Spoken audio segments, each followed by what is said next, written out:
And we're live. Check out who's on today's show and what we're about in this intro. Welcome to Kickstarter Pause. So who wants to play? What is Kickstarter Pause? Well, it's when a guest sits down to watch all the crowdfunding videos we are advocating for, and they hit pause on a video when their interest is lost in that video. This is a fun way to teach creators about the attention spans of individuals and what works and does not work in their videos. Want to be a guest? Have a crowdfunding campaign? Reach out to us. But for now, let's start this program and introduce our guest judge.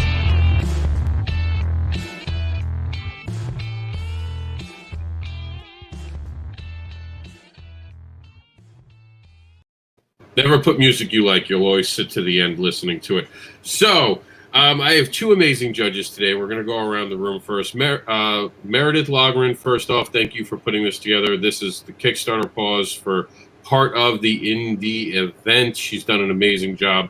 I wanted to say that, and I have to get it out of the way. I'll try to fit it in somewhere else, but today's secret word is butt beard. All right, we have to try to say it in every one of the shows. I wanted to get it out right away so I didn't forget, because I'd hate to forget, because we're going to get into some great projects today.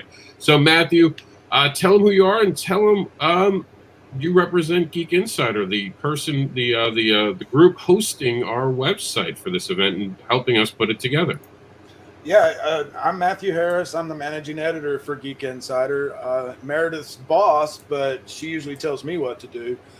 She is I'm kind of the helping hands and the legs, and Meredith is the brains and the busy hands. But and besides doing a lot of the stuff on Geek Insider, making sure that the articles are out, I also help over at Wild One Forever, which is our women-centric site. But my main passion here these days has been the podcast. I've got the Geeky, Cheeky, and Downright Freaky, which is on Wednesday nights at 7 o'clock on YouTube, or that's 7 o'clock Central on YouTube, and then it's rebroadcast the next week on our podcast, Geek Insider Podcast, which you can get wherever you listen to podcasts. And of course, we have the amazing, and you've been part of this event, so we thank you for that, for making this even more awesome. JD, tell them who you are, where they can follow you. I don't know why it took so long to switch, but we had like a momentary just staying on Matthew. I fell in love with Matthew and didn't want to leave. Tell them who you are, JD. How you doing? I'm JD Calderon. I'm the writer and creator of the Oswald Chronicles and Tall Tales Online. And I am also a YouTuber where you can find me under JD Calderon, and where I interview all kinds of indie creators 5 times a week. Very cool. Damn, that's a lot of work. I'm tired just hearing about it. Yeah. I'm telling you, promoting ain't easy. Advocating ain't easy. I know people try to make it look easy, but it's not, man. It's a lot of work to, especially, and I said this, like to come on here, we have to almost be clowns a lot of times. We have to show smiles. We have to act like we're not tired. And we have to be amazed. But today we're in luck. We have some great, amazing, I'm trying to figure out why it's not showing my screen.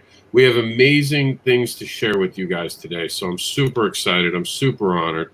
So we're going to go ahead and we're going to show that to you guys right now. We're going to show you the list we have. Does everyone know how to play this game? In our chat room. Matthew, JD, you ready? Yes. Yep, yes. I'm ready. All right, so you guys can play at home too, remember. If you see it and you want to hit pause and say pause on it. And we'll figure out when you guys paused it, and we'll go from there. So this is brought to you by the Comic Book Advocates.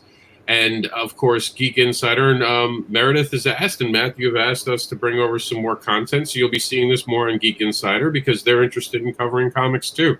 So we're going to be also doing this on their channel as well, on their YouTube, too. This is all about advocating, guys. We're all coming together to advocate for bigger audiences. Right, Matthew? Exactly. And she brought it up to me, the idea of kind of partnering up with you, and before she even got all of her idea out, I was like, I love it. I have been into comics forever, but I haven't been into them lately. I haven't followed stuff. I haven't been a part of the new comics, and that's the kind of stuff that our audience loves. And so it's just natural for us to work together and continue spreading our network among us, between JD and everybody else that's being a part of the indie event this weekend. and just helping each other out, entertaining the folks out there that are listening wherever you're watching, wherever you happen to be watching, but then also helping just to spread the word. Yeah, I'm super excited about having both of you on today. Matthew, I know that you're a geek at heart, and JD's always talking to creators. So I want to know what you guys think about these videos. And this is the first time we're doing pause in about a month due to a lack of interest in crowdfunding over the last couple of weeks.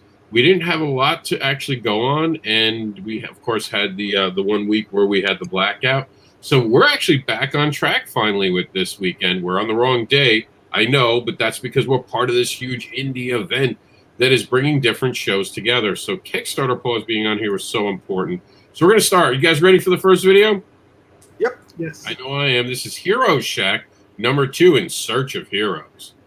And let's see how it holds up.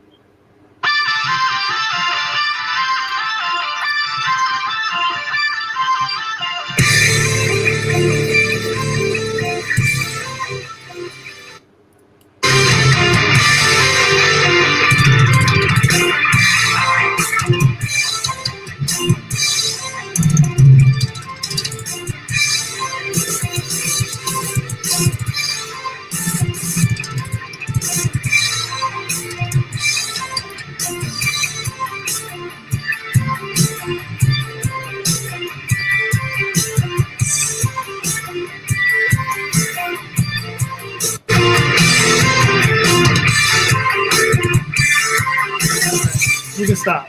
Yeah. Pause. Oh, that guy looks like the Hulk. Hey, stop. All right, there we go. Unconsensual video play. So what do you guys think? Tell me about it. What made you go, okay, I can't, I've seen enough? It was, for me, it was going too fast, flipping through characters. I saw a helicopter, then cowboys, and then ninjas, and I just had no idea where the hell this thing is going. There's just too much and too fast. Right. What do you think, JD? What's funny is I didn't have a problem with that part. The problem I had a problem with was the music was a little too grating. I mean, it pops a little too loud. But also the other thing is I was waiting for a voiceover. I was waiting for someone to tell me something. That's why I even let it run so long. I was like, okay, it's gonna come, it's gonna come, it's gonna come, and maybe it'll come in another 30 seconds. But you know, it didn't come soon enough for me. That's a good point, because I mean, hold on, let me mute this and we'll see if it actually. Oh, I think I muted it. All right. Nope. That's it. That was it. Yeah. I was waiting for voice.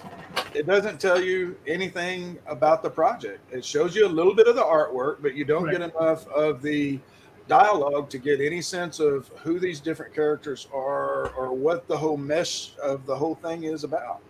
Mm-hmm.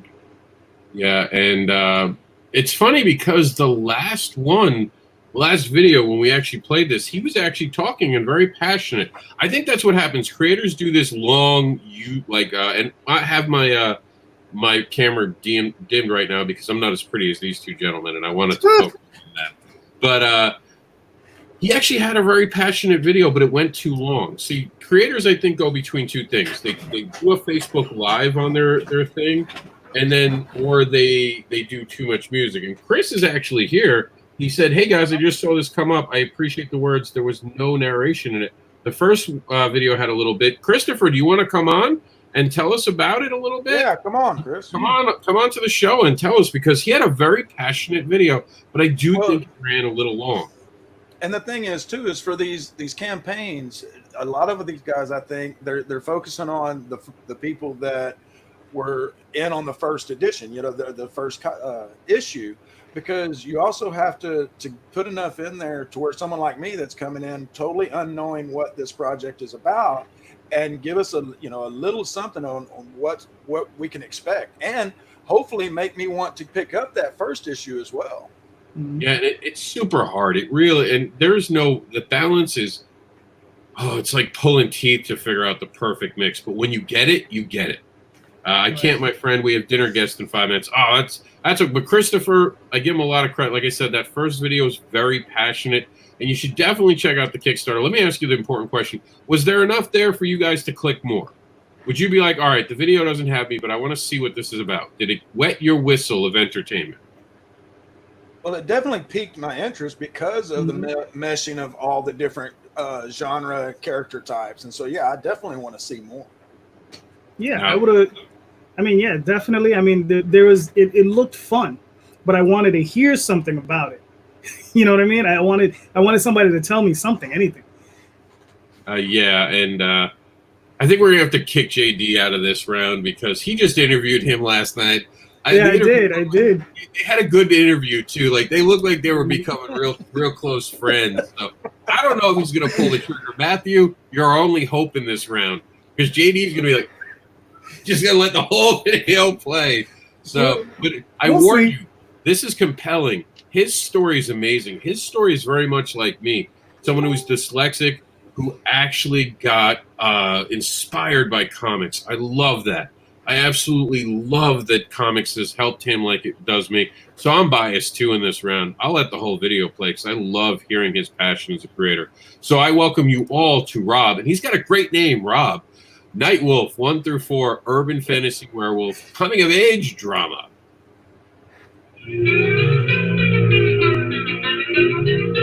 And the music's from his band. Oh, cool.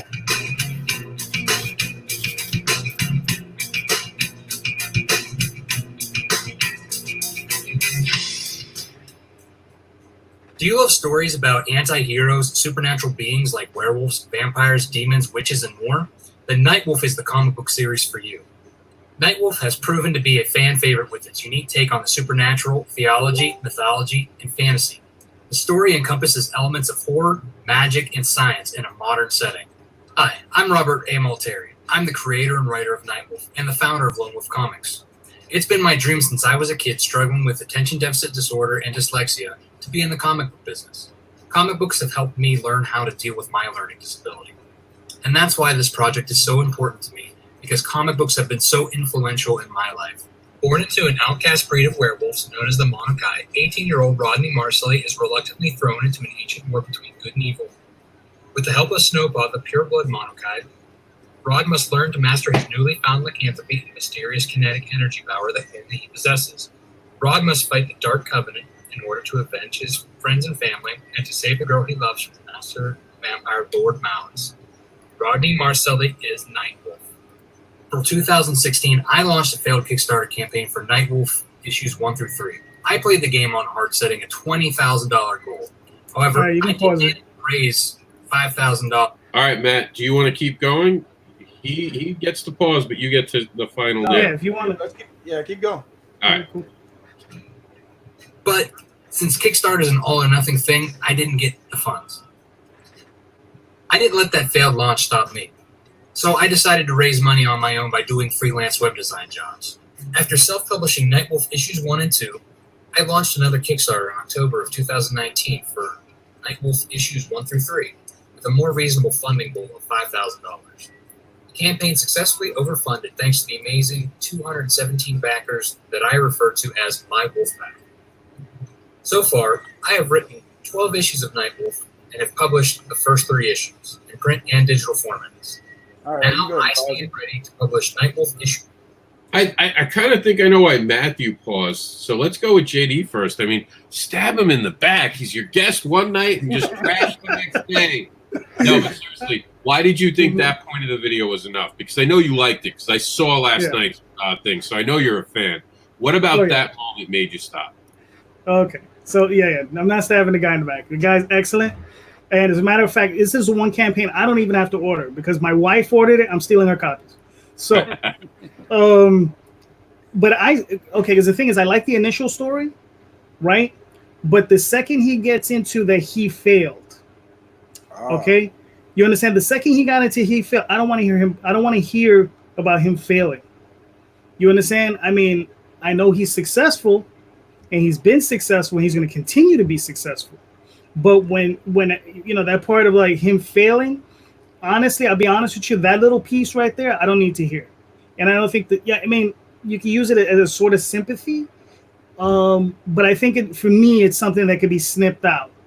But, you know, everybody's a little different, so I don't know. In all honesty, I hear you on that, but in this case, because he came back so strong, I'm so proud of him. I just want to say that. I know Rob for a long time, actually. Me and Rob are from years ago, and I saw him fail, and I love he came back. What do you think, Matthew?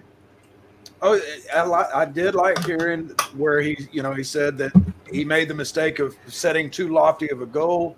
I think that's a mistake a lot of first-time Kickstarter or first-time fundraisers do. But then it was going on too long, in my opinion. It just kept on. I loved the first part. It really got me interested, especially when he's like, do you like anti-hero and, dark magic and all that? I'm like, hell yeah, I do. And so he had me hook, line, and sinker there, and then showing the artwork, that all brought it in.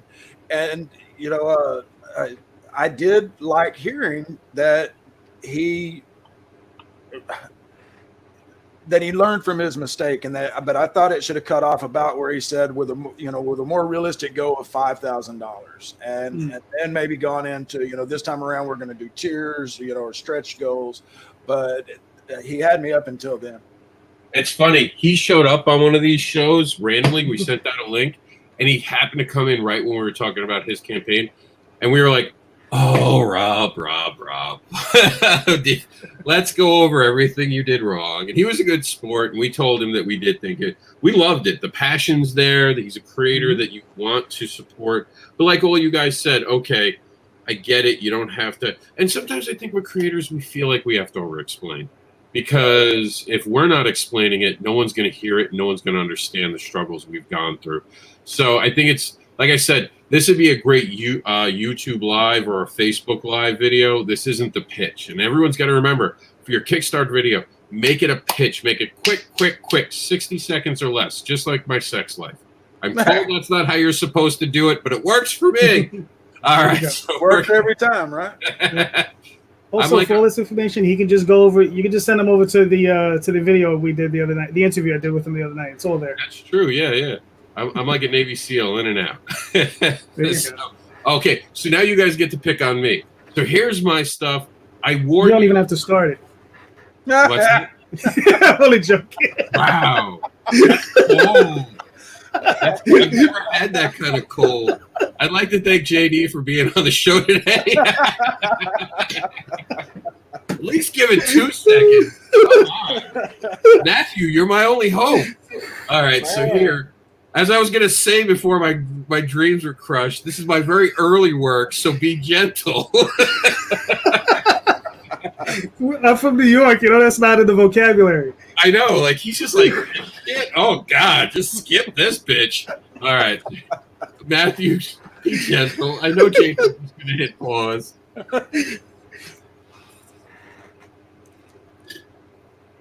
Hey everybody, Rob Anderson here, known as the Uncanny Comics Indie Devil who advocates for comic books.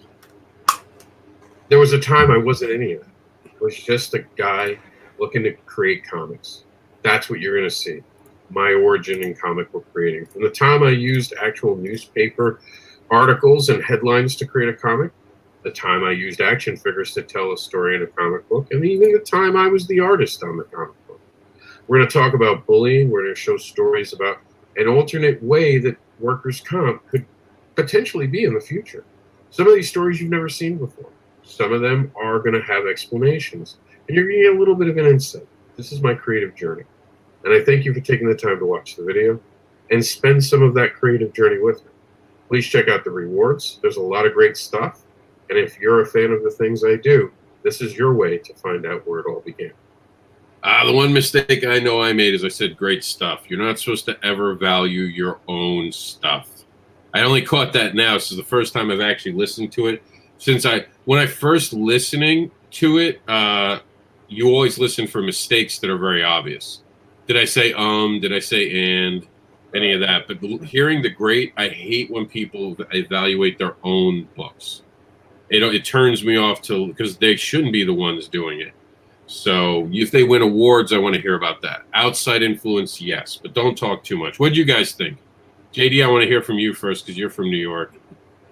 All right. Now, the one thing I do like is that you kept it short. It was nice, short, and compact.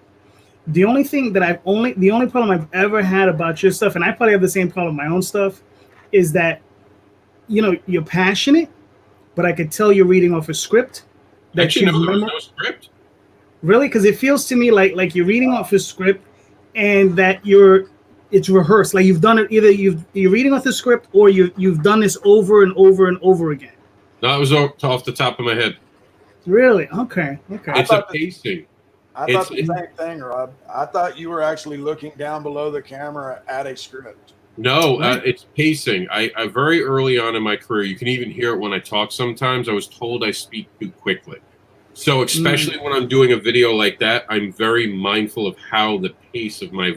So the minute I start thinking about how I'm talking, I start getting robotic and slower. And then I start to, if you watch towards the end of the video, I start talking faster because I'm watching a stopwatch. That's the only thing I'm doing. So I'm trying to fit it perfectly. That was the third take, and I was like, okay, this is good. Because again, it's my earlier work. I didn't want to talk about it too much. There's too much to cover. It's 100 pages. Yeah. And I'm giving it away for $7 as a PDF. You don't see a 100-page book go for $7. I'm doing that because I'm mindful of the fact that a lot of this is unpolished work. And I get that. And I want people to see my journey to inspire them that they can be a creator just like me. It's not rocket science. And anyone who's bought my book in the past 3 years, they'll see, wait, these are things I've seen in his later books, but they're a lot more polished. There are scenes he's used. And you get a lot of content. That newspaper, the New York Reporter, actually has real life, well, not real life, but they have real articles that read like real articles. So you get plenty of reading material with my books. Anyone who's ever read my first couple fetish books knows I write a lot. Matthew got to read one of mine. There's a lot of story because I do hybrid books too. I don't just do comics. One page is her story, one page is art. So you get a huge story. Like I had one person arrogantly come up to my table and go, I don't like comics because I'll read it in 5 minutes. I was like, I'll make you a deal. I'm going to give you my book for free. If you can read it in 5 minutes, don't come back. But if you come back tomorrow, that means you couldn't read in 5 minutes and you'll buy the rest of the series. Came back the next day, bought the rest of the series. Not only did he like it, but he was impressed that it wasn't a short story. And this is a lot to do with, and I've seen JD's books. JD's books aren't short. He gives you dialogue. Too much of the newer stuff coming out is very short. You have like very simplistic text. The stories don't go very deep because they miss a lot of nuances. They're very quick to just get, it's like, I made the joke about sex, but it feels like that. It feels like they're missing the foreplay. They're going right into it and just splooge right all over the pages. You're not building this suspense. Would you guys agree with a lot of the more modern stuff? Very much so. Yeah, I got a campaign that was just delivered to me yesterday, and I read it, and I was just like really surprised because this person is a professional, and in reading this thing is just like, I was like, have you ever worked with a real writer? And he's working with a writer, and I was just like, guys, this is not the way to lay this out. I was disappointed. The artwork was nice, the artwork was fantastic, but it's just the way the story was laid out and constructed. Just not good. Not good. So what was that story? I'm sorry, I missed the name. Huh? I missed the name. What was the name? Oh, that one? The other one I mentioned. No, the Which one are we talking about? Well, you just talked about. What was the name? Yeah, that one. I just mentioned it. I had to try to get the name out. Did you have something to say, Matthew? Yeah, I was just going to say, Rob, the one thing that I wanted to see more in your video is a little bit more about the work. What characters are we going to see? I know you mentioned a little bit about it, but just, the same thing that kind of what I said about that first one is, coming in at this as, hey, I don't know jack shit. I'm sitting at home. I want something new to read, or I want something that maybe is going to be collectible down the road. If it was just 10 seconds longer, 15 seconds longer, and you just gave some quick video of more of the artwork that's in it, I think that would kind of set that hook. And Pop said something a minute ago, and I kind of, it was along the same lines, is that, if you're not going to be excited, you do have that excited voice. I don't know why you would pace yourself and slow yourself down on your project, but if you're not going to bring that enthusiasm out for your project, then you do need some of those action words of you're going to get some great stuff, right? And so that's just my 2 cents. A lot of that video too is because most of my, like after the indie event, because we had a lot going on behind the scenes to get this ready, I'm going to be doing every story is going to have a video of me talking about it. So there'll be an in-depth thing. So that's basically to get you to just read it and go, hey, that's interesting. What's he getting at? Let me see. And when you start hearing me talk about, because there's so different stories. I mean, we have a story about literally me being crippled for the rest of my life. You have a story about Dark Justice, which is a group that actually, it's a unique idea. The characters are to the public playing one superhero, but there's 3 of them. And in the story you see, 2 of them are facing off in the middle of a riot. And it's crazy. And the New York Reporter sets that whole story up. Gothic Blue is about this young woman's journey. They're so different. It's so hard to tie them all together in that one moment. Gotcha. And we even have a story that didn't get finished being drawn out because the artist, I don't want to talk about his personal problems. I don't want to even mention who he is. He did me dirty. I'm going to use what I paid for because I didn't get it all. But it was a bad circumstance, but I want to finish the project. And this is an opportunity in a book to finish a project. Because I can take something that was unfinished and it fits in this realm of a book. Would never fit anywhere else, but because this is first works and a collection of all the stuff I've done, it fits. That 4th monkey thing is amazing. The artist is James Eric Hodson, did an amazing job, was in the 4th monkey with an anthology about awareness. There's another story I want to bring in as a stretch goal. These are all things I wanted to talk about, but they don't mix well. You know, it's literally trying to talk about salad, beef, you know, and Chinese food in the same 60 seconds just won't make sense. And it's not a poo-poo platter. Some people have read some of this stuff, says it's some of my darker stuff. Like, you haven't seen this kind of level. Because I actually get political. In New York Reporter, I get very political. But it was written in a way that comics used to be written, where it's an idealism. It's not forcing it down your throat. And it's a character telling you their observations through their lens. So it's an interesting retrospect. And I wrote this 10 years ago. And there were so many things that people said wouldn't be possible, like a corporate president.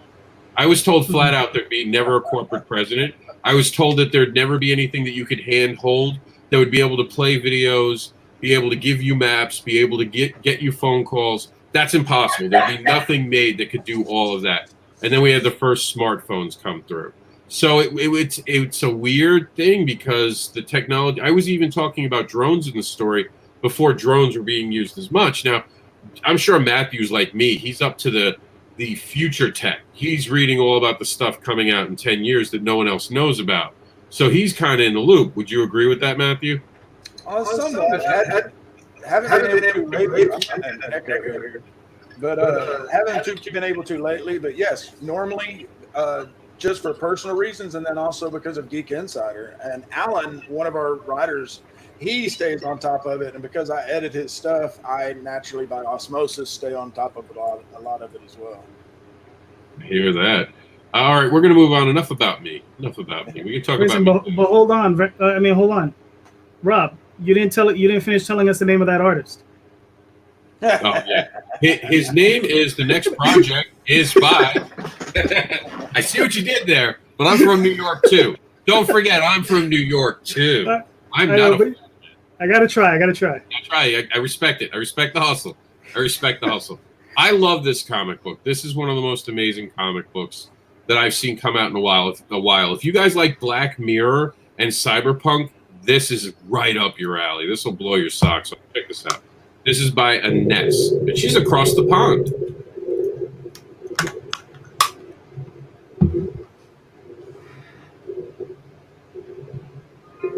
Ivor is a cyberpunk comic book series based on a love of 80s sci-fi and fantasy fiction.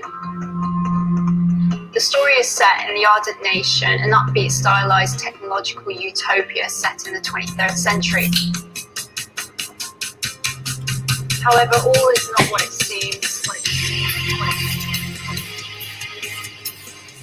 Individuality and privacy are rare commodities that only the governing elite are privileged to. So imagine, if you will, social media becoming the governing body of a surviving nation. Everything about you and what you do since the day you were born is automatically streamed onto your timeline. This is then monitored by a totalitarian regime known as Mainframe. Mainframe's prime directive is to compete for technological advancement and for survival in a post-apocalyptic world. In the spirit of fighting cyber terrorism, people of the Ardent Nation are kept on a short leash through the use of surveillance implants. The message is simple: comply with Mainframe's standard behavior protocol or be rehabilitated. It's all about working as a collective for a common cause while suppressing any scope for individual thought and self-expression. Ivor Donnell is very much attached to her way of thinking, and this becomes a thorn in Mainframe's side. She's a highly strung bioengineer who, as we follow her journey of self-discovery, we learn about her past with the reformists and her present agenda, which could lead to the ultimate betrayal. The reformists are a rebellion group in the eyes of the Ardent Nation. Their ideology rejects invasive technology to protect the human spirit and embrace individuality. Ironically, the reformists use an interdimensional portal to keep themselves tucked away from the clutches of Mainframe. All right, you can pause it here. And this we can actually mute because it's right there. Let it play in the background. Just for visuals. So, Matthew, did you want to see more? You look like you're about to mute too. I was about to mute too. She had me all, through the mass majority of it. It's just too long, and so I started losing interest. Mm-hmm. Yeah, once she hit portals and she started talking about interdimensions, I was like, okay, now you're telling me a little bit too much. Yeah. She got me. She had the gist of it right in there. Nice, compact, interesting, very exciting. But then, once you started going to interdimensional portals, it was like, okay, look, this is another portion of the story, but you don't have to go into that portion. Just that's, you just save that for the book. We're gonna read it. Yeah, I agree. Actually, I had said again, what we're going back to with my video, that had that 1 minute, it got you interested enough that you wanted more. That's what your video should do. Leave someone, because these aren't meant to be videos that you watch and we get paid for you watching it. There's nothing in here that does that. You're supposed to go to my campaign and start reading it, especially because it's on our site. So I'm very excited when people get that. And I love the fact that everything we've had on the show today, everyone has said, no, I check out more, but I want more. That's kind of a good thing, right? No one has said, like, at this point, we're like, okay, you're giving me too much right now. Let me go check out the rest of your page and feel more familiar with it, right? Because there's a point where the videos won you over. And I think that we could all agree she's won us over. Definitely. Yeah. All right. Good job in this. Let me give out the link on our page so you guys can get that as well. And this is from All Star Comics. We have permission to sell it. They should be guests on, not sell it, but promote it today. They should be on the show tomorrow during one of my blocks tomorrow on Sunday talking about this project. So here we go. Hi, I'm Milan Kovács from Hungary, and I'm the co-creator and writer of All Star. Let's go. Hello, my name is Steve Fabian, and I'm the artist on All Star. Hi, I'm Tommy Varga, the colorist of All Star. Hi, my name is Armin Kraus, and I'm a kid artist of All Star. We only really need help in funding the coloring stages of the book. For 5 years, Tommy Varga was the colorist of Kevin Eastman of Teenage Mutant Ninja Turtles fame. Art and lettering stages of the book are fully finished. Check out our variant covers. We have 15 different versions plus a blank cover. For example, Marvel and DC artist Geraldo Borges from Chile. Vasilis Goxilas from Greece, who is the artist of the Bigger Bang. We also have Noel Tuazon from Canada who was nominated for a Harvey Award for Elk's Run. Also from Canada, colorist artist Jean-Paul Chuka. Go ahead and pause for me. Of course, we have several Hungarian content coming up. JD, do you No, want to that's keep? fine. All right. So No, that's fine. What do you think?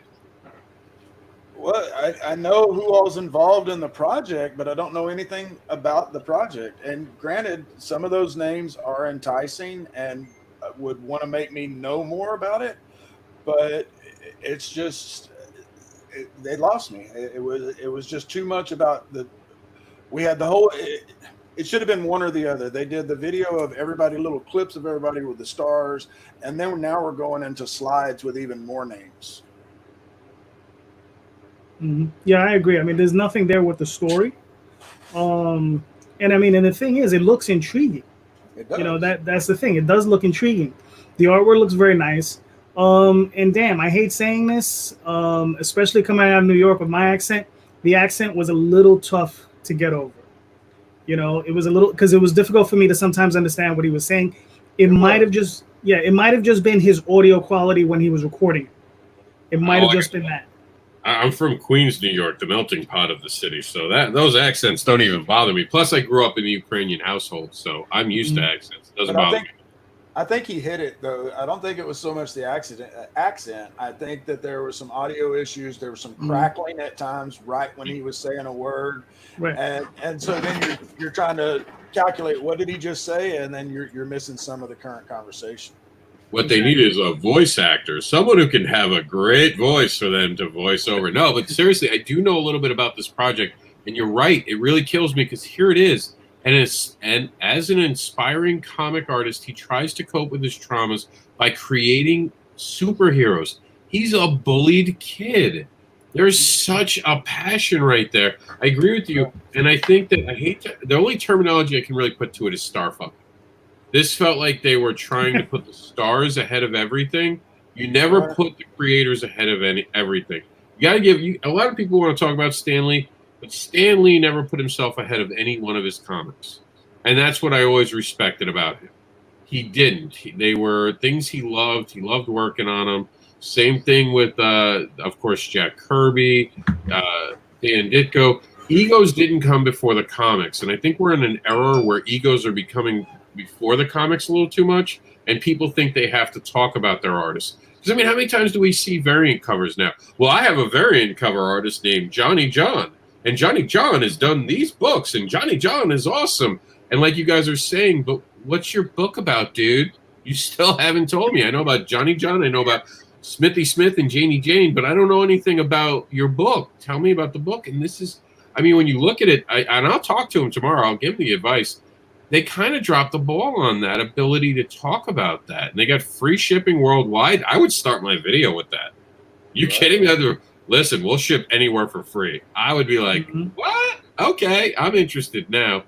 What do you guys think about the fact that coloring's an issue? They haven't colored the book yet. Would that give you pause?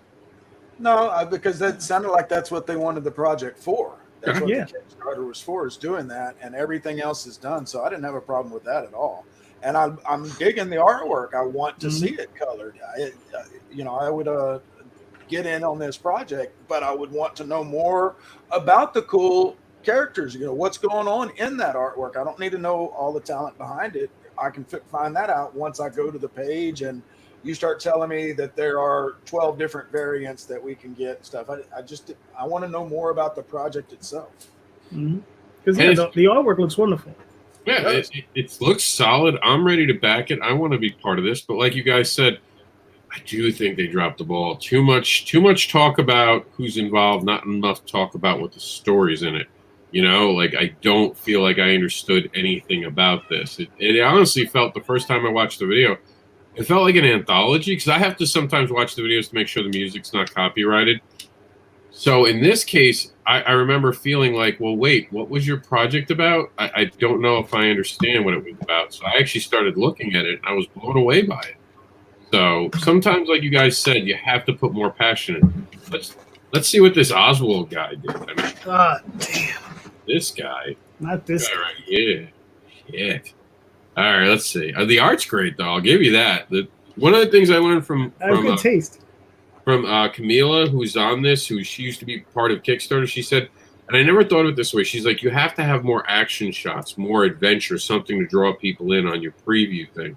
Because I always treated it, I guess, more like a book cover. And she said, don't have the action in the scene. So it is a great, by the way, just beginnings. It draws you in already. Plus, there's redheads on the cover. I'm in. Hello, everyone. This is JD Calderon. Oh, your volume's I'm the writer low. and creator of the Oswald Chronicles. I'm here to share with you a current campaign for issues 7 and 8 of the Oswald Chronicles, Passing Queens and Making Home, where we see Oswald have his final confrontation with the Dark Queen and her orc army, and the ramification on Oswald and his newfound friends. Also offering up It Came Seeking Me, a one-shot adventure with Oswald and his friends, where an evil dark force visits Oswald to ask for his help. So please, check out the rewards. We have regular covers, virgin covers, sketch covers, and for those of you who are new to Oswald, we still have a few copies left of prior issues. Thank you for your time, and please go buy yourself some awesome books. JD out. Okay, was the audio, was that from the playback, or is that changing 3/4 of the way through on the recording? No, it's changing. Yeah, that was me when I did it. Yeah, I should have re-recorded it. Yeah, I was an ass. That's go ahead, Matt.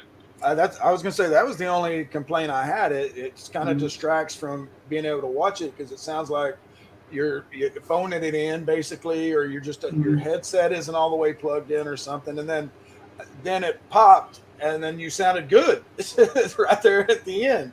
Yeah. So, but yeah, that was the only thing that was just kind of a little distracting. The project itself seems pretty damn cool. Yeah, the problem is I haven't. All right, the mic I'm on now, I have an excellent mic, right? But I record this stuff on my Mac. This mic, for some reason, will not work on my Mac. So I have a cheap little one, a mic that I use. So I'm gonna have to start recording these on my wife's Mac. So You have an iPhone? she has, huh? You have an iPhone? No, I have a Galaxy. I was gonna say, if you have an iPhone, they have this audio record that you can actually just upload onto your Mac, and you can overlay it. Yeah, That well, would- no, I mean, we have. I don't know. I don't even know what these things are called. These huge microphones that are blue, whatever. Says blue on the front of them. Yeti, the blues, they're Yetis. There's the blue. Yeah, the Yeti. That's what it is. Yeah. So she has one upstairs. I got one here, but it won't. For some reason, my Mac is old. It won't record it. It won't receive it. Gotcha. Now, the one thing I will ask is the coloring. Is the book black and white interiors and cover outside? Right. The interiors are black and white, and the covers are obviously in color. And actually, one of the reasons I'm even doing it, and I should probably explain these ones. I should probably explain this in the video. I'm actually doing these Kickstarters to get the stuff colored, to raise funds for that. Oh, well, yeah, that would be good to let us know in the video. Yeah, I know. We're There's doing a all lot of stuff I leave out. You should be like all covers for colors. Yeah. There you go. There's a good reason I'm doing all covers. Daddy's got to color the book. Yep. This is from our good friend Connor Bartel, and I apologize. The check mark actually got rid of the Bartel part, the L in it. So this is his new campaign. Let's check it out. There's our boy Connor. Welcome to the Kickstarter. Hey, first. Welcome to the Swords and Silence Kickstarter. In 2018, we released Swords and Sorrows through Kickstarter with the help of 210 backers. Now we're back at it again for its sequel. In Swords and Silence, Rat has gone from assassin to wanderer as he walks across the countryside seeking peace away from the guild. In an attempt to make an example out of him, the guild has sent its best killers after him. Swords and Silence is going to be a 22-page single issue, and we're going to offer a digital edition, but every physical edition comes with a free art print. Just like last time, we're going to offer a sketchbook edition with a bunch of artwork from Adigan in the back. If you missed Swords and Sorrows, bundles will be available where you can catch up on the first book, as well as get the new book.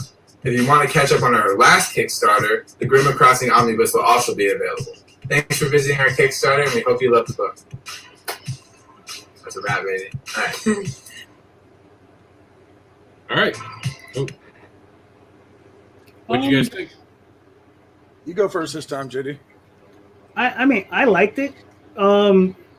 the little part in the beginning where he's messing up, they could have probably just snipped that out. But I like it. It was short. It was sweet. It was concise. He gave us a little bit of the story, but yeah, I don't know. And I like the artwork. That's really the thing that's driving me to it. I really like the artwork. Yeah, definitely awesome artwork. Matt, you got anything for this one? Yeah, I had the same impression that first little bit and the last little bit where he said whatever he said and walks off. That it seems like they're trying to be, show that they're one of the guys, or human, or be cute or whatever, but it just doesn't come across as professional when you're trying to do a professional campaign. But same thing, I was drawn in by the artwork. It was nice and short. It explained to me what I was going to get. It teased a little bit of what we can get if we get in on it. And so, yeah, other than that, and I did think that his audio quality too needed to be redone on that. The audio, that's something, that can really bug me if there's a lot of crackling popping or they sound real tinny, especially if I got the earbuds in, because sometimes it just freaking hurts the old man's ears. Oh yeah, I hear you on. I hate audio issues. I really do. It's not unforgivable, but it's hard because I have my hearing is, despite listening to metal music, actually really good. And with my ADHD, those things distract my mind and piss me off, and I stop paying attention. I know exactly what you're talking about.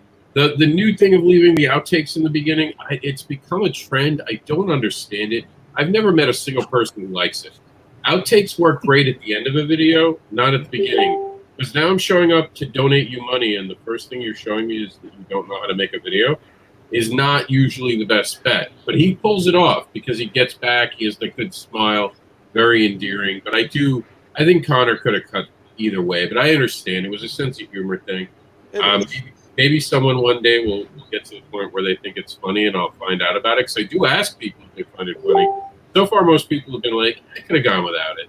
I get it. Like, everyone says that. We get it. It's a ha-ha moment, but it didn't win me over. But he won me over. Got to give him a lot of credit. He comes off super chill. I feel like he's going out to actually get a ninja sword and go out and kill people right after he's done rapping. Like, he's about to go out and, all right, let's go kill some motherfuckers. Now, we cannot play Seed Seekers. Martha's a friend, but she has not agreed to the terms. The reason we do terms, guys, because I know a couple people have been curious why we updated our terms. We had one person complain, but one person's just enough that we want to make sure that we're keeping ourselves clear, and I'm protecting our guest judges, Matthew and JD, so they understand what's going to be going on. Definitely check this out. She's super awesome, very energetic. I'm sure we'll have permission for the next time we do this. This just got onto Kickstarter just days ago. Please check it out. Seed Seekers, the graphic novel. We don't have anything for Louis Torres's Demonist, but does anything need to be said? Hot chicken chains. That's all I got. That's it. That's all you need. Hot chicken chains. She just should have just went ahead and counted on your money right up front. Yeah, but I mean, it's amazing. Last I checked, $20,000 funded in 40 minutes. Normally, I say not to brag about funding, but if you fund in 40 minutes and your goal was $4,000, yeah, that's something you can brag about. At that point, you can brag about it. Now, I'm going to let you guys into a little secret. I don't generally like cheesecake books. This, I don't think, is a cheesecake book. This is a book that uses sexuality. But particularly, I'm not a fan of it. I'm going to be making a parody of cheesecake books. And I'm going to be exploring both sides of it. Because I think it'd be fun to talk about how comics deal with sexuality. And I really want to have, I'm going to have it start with a character who's very endearing, and you want to follow her. And you follow her through an anthology of stories to understand why comics sometimes use sexuality so much and how we're fantasy. Let's be honest. You see a hot chick on a cover, you're more interested in it as a guy. Unless you're not into girls. Unless you're not into guys. I mean, into girls and you're into guys. And then you see the hot guy on the cover and you think the same thing. And if you're bisexual, it's like a smorgasbord. It's a ton of everything there that you can check out. Because everyone's always like, how sexualized women are. Look at Captain America. Captain America's a slut, spandex and all. Well, and back in the 90s when I was really going to the cons, that's all it was big boobs on the cover of everything. And we had Witchblade, we had She, the list just went on and on. And then when you went to the cons, everywhere you turned, there was half-dressed women, that were turned into a character in a comic book. And that's all it was for guys that were my age that were going, yeah, I'm going to buy that. That chick's hot. I didn't know they could draw chicks that hot until I started going to the cons. And the art here is amazing. It is. That's some great art is spectacular. And the character's a demon. Like, I'm sorry, but when you say demon, I don't expect a demon to want to be clothed. I assume a demon will want to be naked more times. When they moved Lucifer over to Netflix, I was like, ooh, the show's finally going to be dirty in all the right ways. I was excited about that. And they delivered last season. And you know, to their credit, they didn't go too crazy. But just look at these covers. And notice no name drop in the title or anything like that. They're down here where they belong. You know, he shows the story first. And I know that Louis Torres, he's a great guy, man. He's a very passionate creator. He's hit gold with this, and I see why. And I mean, just look at some of this art. I mean, it is amazing. This is art to me. This isn't cheap. This is what I want my girlfriend in the future to look like. You know what's heartbreaking? I keep reading comics, and I keep looking for the comic girls in real life, and they're just not there. Sometimes in New York City, I know places to go, but I live in Florida now. Matthew, Florida's not the same as New York. I miss New York. Well, I have only lived in Texas. I've lived all over Texas, and we do have some pretty damn hot women in Texas, but I've yet to come across a real life Lady Death or, you know, at least not. I have. In New York, I have. Oh, really? No comment, no comment, no comment. Oh my God, no comment, no comment, no comment. Like, yes, Meredith's here. We're in trouble. Meredith's here. Hey guys, I'm just popping into the Peanut Gallery to let you know that Chuck's He Knows Raw Reviews. I don't know how to say that word. It's a new word he created. It's like raw versations or something. I sound like raw versations. There we go. Thank you, Matthew. It's happening at 5 p.m. in just 6 minutes. So I have 6 minutes to end the show. And the indie event word of the day is butt beard. We did it, Meredith. At the very beginning of the show, we opened with, and I got to say it twice. Ooh, I feel so excited. All right, so I think we're actually done, believe it or not. Despite all that, we'll go back to our list now because we're geeking out on this hot chick thing. These are some things on Indiegogo demand. We're not going to watch them. They are on demand because they successfully already funded. But now you can get your copies of it. Johnny Phantasm, 1977. Cat Dad and Supermom. Now, hold on. You guys want to see a passionate video? I'm going to defy you guys to watch this and not tear. This is passion. I know he has the book. But have you seen the video, Matthew? Oh, yeah, of course. JD, that's one reason why I got in on it. Okay, JD, have you seen this video? Of course. I got the book, too. Damn it. I wanted you guys to try to talk shit about this. I had one person talk shit about it, and I was like, I hate you. I offended them. No, I'm kidding. Honestly, the most passionate thing I've ever done was talk about this. And when people saw me talk this way, a lot of my friends who know me for a long time were like, I want to see that guy come back more. I want to see less debates. I want to see that passion come through more. It's like that works best for you. Be that person more often. And it made me realize that the devil kind of was too often. So I saw. It's kind of false advertising, though, because that was my first introduction to you, was that video. And then I met you as the Indie Devil. That's not true. That's not true. You read the fetish book. What the hell? Matthew read the fetish book, and he's like, he's doing a kid's book. I know Matthew was like, oh, how could a guy who wrote that do that? And he came to watch the video, and he was like, he has a heart. It was like fucking Oz, like Oz again. He actually has a heart. I didn't know Tin Man had a heart.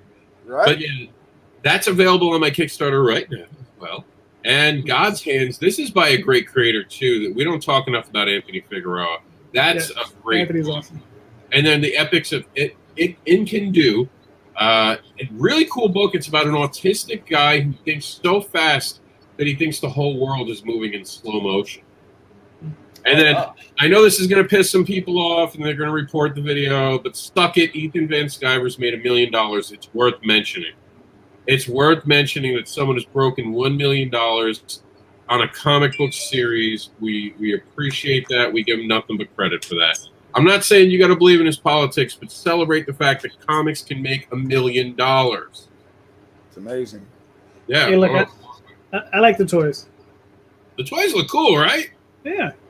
And credit to, and again, Todd McFarlane, credit to him, $3 million on Kickstarter. Yeah. And everyone's like, that's not a comic book project. What do you mean? Every figure comes with a comic book. To me, I'm taking that as a comic book win. And then Shark of War, it's Jaws meets RoboCop. I never liked Jaws. I know people are going to be mad at me. I just don't go in the water. Hey, I'm here in the middle of New York City. You can't get me, Sharky. Now, Sharknado, that fucked with me. That changed the rules. That changed the rules. It wasn't cool. And remember that $1, just one single dollar, can help make dreams come true. Every dollar is a declaration of support and belief. It helps the creators and the team behind the book. Just $1 helps create new worlds and keeps creators creating. And if you're going to create something, get Kickstarter for the Olympic Creator now on Amazon. It's the second edition of Practical and Informative Guide to Crowdfunding by Madeline Holly Rousing and Kristen Shin. Great book. It'll teach you about crowdfunding in a way that I even don't understand. Here's that great interview we had with Camila. She was on Kickstarter Pause, but I call it an interview because I picked her brain for every ounce of it. You should watch this video. It'll teach you a lot about Kickstarter videos. And coming soon to our platform will be the Guano Guy, issue number 3. And that's it, guys. Tell them where they can find you so we can get out of Chuck's way. We'll start with you, JD, and we'll end with Matthew because you get to tell us about the rest of the weekend. All right, cool. Well, like I said, I'm JD Calderon. You can find me on Facebook under JD Calderon. You can find me on YouTube under JD Calderon. You can also find me on at theoswaldchronicles.com and talltalesonline.com. And I don't have the screen up, so there you go. Oh, you got me up. All right, I'm Matthew Harris. You can find me on geekinsider.com and, of course, on our podcast. Just search Geek Insider. And then for the rest of the day, don't forget to join Indie Event. That's INDEEVENT.com. Next up is Chuck's Rawversations. And then we got Full Moon Features, and 4 of the directors from Charles Band's Deadly 10. We got a director from Blade, the Iron Cross, the director from Necropolis, Femalian, and Ouija's. And so join us there. And then if we don't end up going over with those guys, I'm bringing a episode of Geeky, Cheeky, and Downright Freaky, which is my little solo podcast that is getting a little buzz. And tonight, if we end up doing the show, we are going to talk about some weird sex stuff in Marvel and DC. I'll definitely watch that at least in replay, if not live. And tonight, the Devil's Advocate challenges actual online cons. We remind you, this is an event. This isn't a convention. There's no replacing conventions. And we're going to talk about the people who are trying to do unique things. We're going to look at every angle, and we're going to talk about why a lot of the online cons aren't working, especially the ones who are charging for something. So here's a sneak peek at the Devil's Advocate. Thanks for tuning in, guys. We'll see you on the next edition of Kickstarter Pause. Not this Wednesday, as we're taking a vacation after the indie event, the following week.